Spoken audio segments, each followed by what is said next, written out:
Hi friends, welcome back to our YouTube channel. Today we have to discuss about instruction pipeline in computer architecture course, computer organization course, computer organization and architecture course. A program is a set of instructions that are stored in the memory. To execute each and every instruction of a program, the computer needs to follow a sequence of steps. The first step is fetch the instruction from the memory. That means to execute an instruction, first we have to read the instruction from the memory. Second step is decode the instruction. That means once we are reading the instruction from the memory, next we have to decode the instruction. Once we are decoding the instruction, we know what is the operation we have to perform with that instruction. Third step is calculate the effective address. Once we know the operation after decoding the instruction, we require operands. That operands are stored in the memory at a particular address. For that purpose, we have to calculate the address of the operands that are stored in the memory. Next, fourth step is fetch the operands from the memory. Once we are calculating the address of the operands that are stored in the memory, next we have to read the operands from the memory. Next, fifth step, executing the instruction. We already know what operation we have to perform after decoding the instruction in step 2. To perform the operation, we require the operands. That operands are stored in the memory at a particular address. That addresses are calculated in the third step. Now we are reading the instructions from the memory in the fourth step. Next, operation we know, operands are ready. So then we have to perform the operation. That is nothing but executing the instruction. And the last step is store the result in the proper place. After performing the operation, whatever the result we are getting, that result is stored in the memory. These 6 steps we have to perform to execute any instruction in the memory. These 6 steps can be divided as 4 segments. Okay, that 4 segments are, first one is F5 segment, second one is DA segment, third one is F4 segment, and fourth one is EX segment. F5 means fetch the instruction from the memory, and DA means decode the instruction and calculate the effective address. F4 means fetch the operands from the memory, and EX means executing the instruction and store the result. These 6 steps can be divided as 4 segments. So these are the 4 segments: F5 segment, DA segment, F4 segment, EX segment. Whenever these 6 steps can be formed as 4 segments, by using that 4 segments, how to execute the instruction, that is called as 4 segment instruction pipeline. 4 segment instruction pipeline. How a CPU can execute the instruction by using 4 segments through pipelining concept. So this is the flow chart. This flow chart represents the 4 segment CPU pipeline. Okay, so this is the first segment, and this is the second segment, this is the third segment, and this is the fourth segment. Okay, first segment is nothing but Fi segment. So fetch the instruction from the memory. To execute that instruction, first we have to read the instruction from the memory. Next step is segment 2. We have to decode the instruction. Once we are decoding the instruction, we know what is the operation we want to perform. To perform the operation, we require operands. That operands are stored in the memory at particular address. We have to calculate the address of the operand. So that is there in segment 2. Next, after decoding the instruction, whether it is a branch instruction or not. Suppose the instruction is not a branch instruction, go to the third segment. The third segment is fetch the operands from the memory. That means we have to read the operands that are stored in the memory. Next step is segment 4, that is nothing but execute the instruction. We already know what is the operation we have to perform in segment 2 and what are the operands that are required to perform the operation. We have to calculate the effective address. After that, we have to read the operands that are stored in the memory in segment 3. Now we have to execute the instruction. During the execution of instruction in segment 4, any interrupt is occurred or not. We have to check.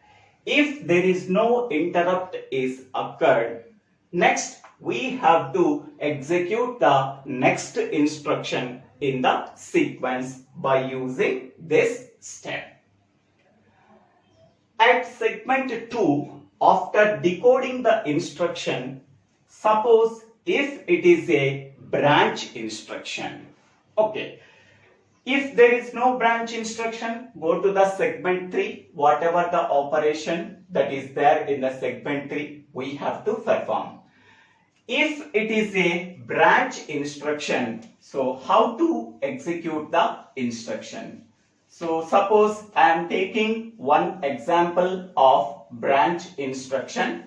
Suppose if that instruction is a branch instruction, what is the action we have to perform? Suppose I am taking one example. At 100 address, we are taking one branch instruction, that is a BR. It contains one address field. That address field value is 500. Here the branch is either a conditional branch or a unconditional branch. What is unconditional branch? Without any condition, we are transferring the program control from 100 line to 500 line. That is called as unconditional branch. Conditional branch means if the condition is satisfied at branch instruction, the program control can be transferred from 100 line to 500 line. Suppose if the condition is not satisfied, the program control continues with the next instruction. So the next instruction address is 101. Okay. So initially the program counter contains the value 100. While executing this branch instruction, the program controller points to the address of the next instruction to be executed. Now PC contains 101. If the instruction is a branch instruction, without any condition, we are transferring the program control from current instruction to 500 location. So this is 500 location. We are transferring the program control from the current instruction, that is 100 to 500 instruction. Now we are executing that instruction following the 500 line. Okay. So because of that branch instruction, so PC contains 500 instead of 101. Okay, that is nothing but update PC. Okay, while executing 100 instruction, PC contains the address of the next instruction, that is 101. But here the instruction is a branch instruction. Once it is executed, the program control can be transferred from 100 instruction to 500 instruction, so that we have to update the PC value. Instead of 101, we have to update the 500 value in the PC. That is called as update PC. That is target branch instruction address. That is the 500 is updated in the PC instead of 101. Okay. If the instruction is a branch instruction, we have to update the PC value. Okay. Once if it is a branch instruction, until the execution of the branch instruction is completed, the pipeline does not fetch any instruction, so that the pipeline is empty. So that is nothing but empty pipeline. Okay, we are getting a pipeline stall. Pipeline stall is nothing but we do not execute any instruction. That means the pipeline does not perform any operation because of if the instruction is a branch instruction. Until the branch instruction execution is completed, the pipeline does not fetch any instruction, so that we can say that the pipeline is empty. After that, the program control continues with the next instruction that is stored in the memory after executing the branch instruction. Next one. While executing the instruction, we have to check whether any interrupt is occurred or not. Okay, what is interrupt? Suppose we are executing one program. The program execution starts from this place to this place without any problem. While executing this program, any request coming from the external devices such as I/O devices, the CPU can stop the execution of the current program by storing the status of the CPU in memory stack. Then go to the service program. The service program has been executed. Once the service program has been executed, again the program control can returns to the original program by taking the CPU status from the memory stack and resume the execution of the remaining program. Okay, while executing the current program by the CPU, any request coming from the I/O devices, the CPU stop the execution of the currently running program by storing the CPU state in the top of the stack. Then go to the service program. The service program has been executed. Once it is completed, again the program control returns to the main program. Now it can fetch the CPU state from the top of the stack and resume the execution of the remaining program. This is called as interrupt. While executing any instruction in segment 4, we have to check whether any interrupt is occurred or not. If there is no interrupt, then the program control continues with the next instruction in the memory. Suppose any interrupt is occurred, then we have to process the interrupt. Okay, interrupt handling means we have to process that interrupt. Next, update the PC value. So, update the PC value is nothing but, suppose at 100 instruction, while executing the 100 instruction, the request coming from the IO device, at that time the PC contains address of the next instruction 101. The PC contains address of the next instruction 101. So the CPU stop the execution of the currently running program at instruction 100. Then go to the service program that is there in 500 address. Okay, so it can execute the instructions in the service program. Actually, while executing 100 instruction, PC contains 101. After 100 instruction, 101 instruction to be executed. But because of interrupt coming from the IO device, we have to stop the execution of the 100 instruction.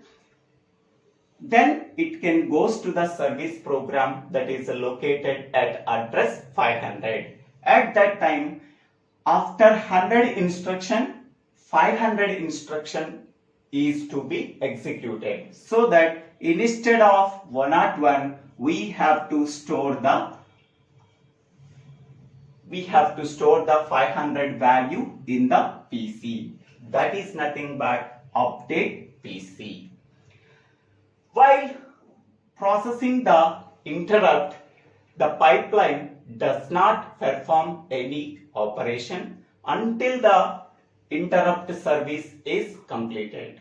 Once the interrupt service is completed, then the control goes to the next instruction in the program.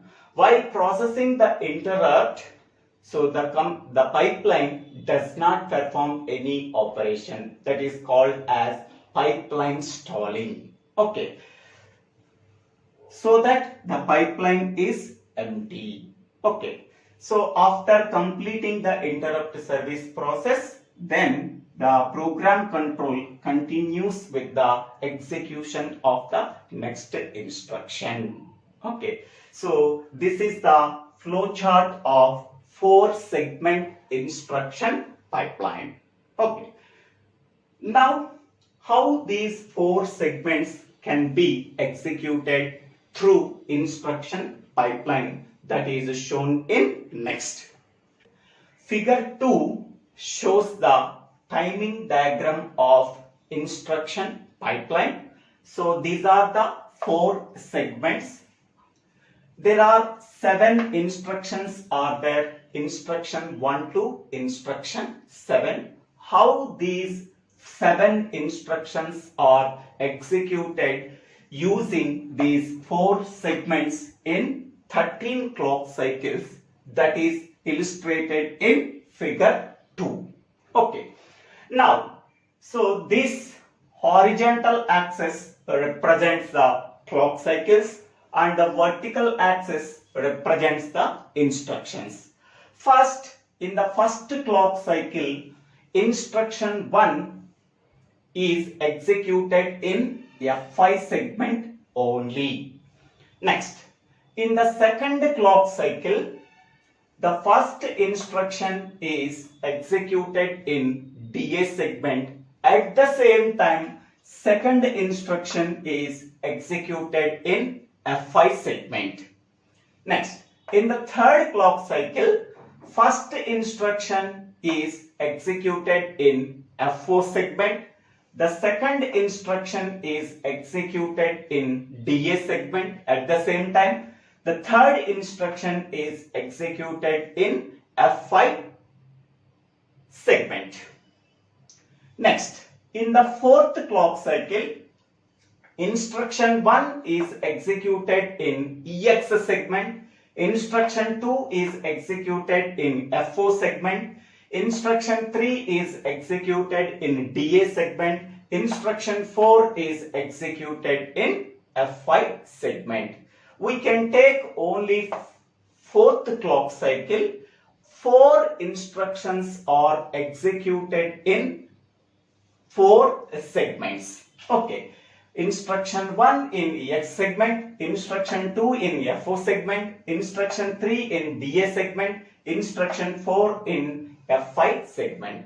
Okay, in 4 segments, 4 instructions are executed. This is called as overlapped execution or a concurrent execution. Okay, next one. Suppose if the third instruction is a branch instruction, after decoding that instruction, we know that it is a branch instruction. Once it is a branch instruction, until that instruction execution is completed, the pipeline does not fetch any further instructions. Okay, so here the third instruction is a branch instruction. After decoding the instruction, we know that it is a branch instruction. Okay. Until the branch instruction execution is completed, the further instruction execution does not perform. Okay, so that once the branch instruction is completed at the 6th clock cycle, then the 4th instruction starts the fetch phase, starts the execution from the 7th clock cycle. Okay, so in this time, the pipeline does not perform any operation. The pipeline does not perform any operation. That situation is called as pipeline stalling. Pipeline stalling is nothing but pipeline does not perform any operation. Suppose we are executing the branch instruction. Until the branch instruction execution is completed, the pipeline does not execute any further instructions. Okay, so in that case, the pipeline stall can be occurred. So this hyphen symbol represents pipeline stall. Because of that pipeline stall, the performance of the pipeline can be degraded because the pipeline utilization cannot be well because of pipeline stalling. Okay, hence the performance of the pipeline is degraded. Once the branch instruction execution is completed, next 4th instruction execution starts from the first phase, that is F5 phase. Then in the 8th clock cycle, it is there in DA segment. In the 9th clock cycle, it is in F4 segment. In the 10th clock cycle, it is in EX segment. Because of that branch instruction, so the remaining instruction executions are also takes more time. So because of pipeline stalling. Next, 5th instruction execution starts from 8th clock cycle. So in the 8th clock cycle, F5 segment. In the 9th clock cycle, it is in DA segment. In the 10th clock cycle, it is in F4 segment. In the 11th clock cycle, it is in EX segment. So in this way, we have to perform the execution of 7 instructions that are completed in 13 clock cycles. So 13 clock cycles are required to complete the execution of 7 instructions using 4 segments.